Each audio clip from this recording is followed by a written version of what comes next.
بسم اللہ الرحمن الرحیم۔ شروع کرتا ہوں اللہ کے نام سے جو بڑا مہربان نہایت رحم والا ہے۔ میرے پیارے محترم سامعین کرام، ہم آپ کو اسلامک اردو KW کی جانب سے خوش آمدید کہتے ہیں۔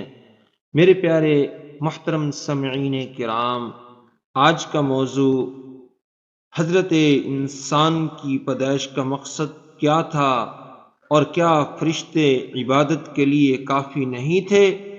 السلام علیکم ورحمۃ اللہ وبرکاتہ۔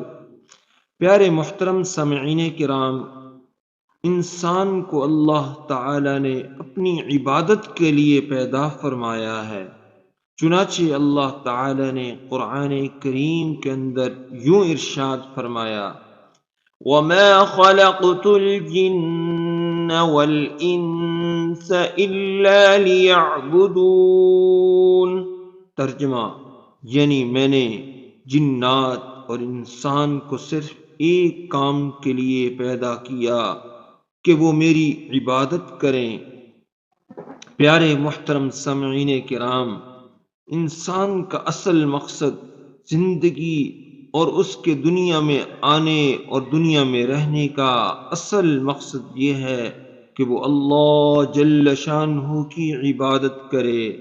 محترم سامعین کرام، آپ اگر غور کریں، اگر کسی کے دل میں یہ سوال پیدا ہو کہ اس مقصد کے لیے تو اللہ تعالی نے فرشتوں کو پیدا ہی اسی لیے فرمایا تھا کہ وہ اللہ تعالی کی عبادت کریں۔ اس مقصد کے لیے اور دوسری مخلوق یعنی انسان کو پیدا کرنے کی کیا ضرورت تھی؟ اس کے جواب میں یہ ہے کہ فرشتے اگرچہ عبادت کے لیے پیدا کیے گئے تھے، لیکن وہ اس طرح پیدا کیے گئے تھے کہ خلقتاً عبادت کرنے پر مجبور تھے۔ اس لیے ان کی فطرت میں صرف عبادت کا مادہ رکھا گیا تھا۔ عبادت کے علاوہ گناہ اور معصیت اور نافرمانی کا مادہ رکھا ہی نہیں گیا تھا۔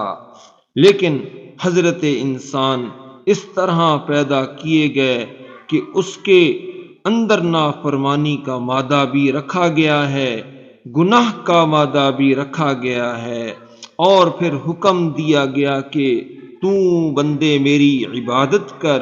اس لیے فرشتوں کے لیے عبادت کرنا آسان تھا، لیکن حضرت انسان کے اندر خواہشات نفسانی ہے، جذبات نفسانی ہیں، محرکات نفسانی ہیں اور ضروریات ہیں اور گناہوں کے دواعی ہیں، اور پھر حکم یہ دیا گیا کہ گناہوں کے ان دواعی سے بچتے ہوئے اور ان جذبات کو کنٹرول کرتے ہوئے اور گناہوں کی خواہش کو کچلتے ہوئے اے حضرت انسان تو اللہ تعالی کی عبادت کر۔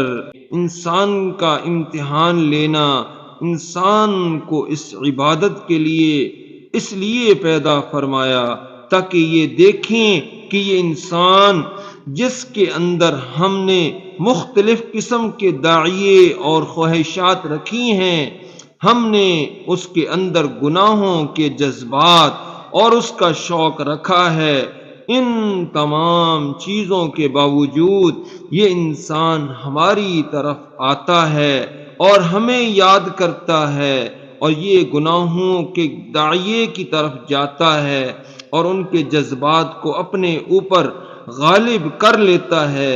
اس مقصد کے لیے انسان کو پیدا کیا گیا۔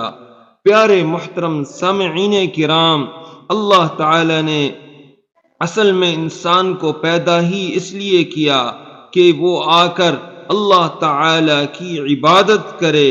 جنات کو اللہ تعالی نے پیدا ہی اسی لیے کیا کہ وہ اللہ تعالی کی عبادت کریں۔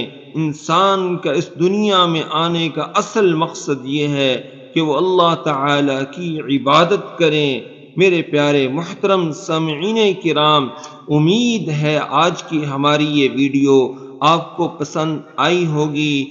ہمارے اس چینل اسلامک اردو KW کو آپ سبسکرائب کر دیں، بیل آئیکن کی گھنٹی کو دبا دیں اور ویڈیو کو لائک کر دیں۔ وآخر دعوانا ان الحمد للہ رب العالمین۔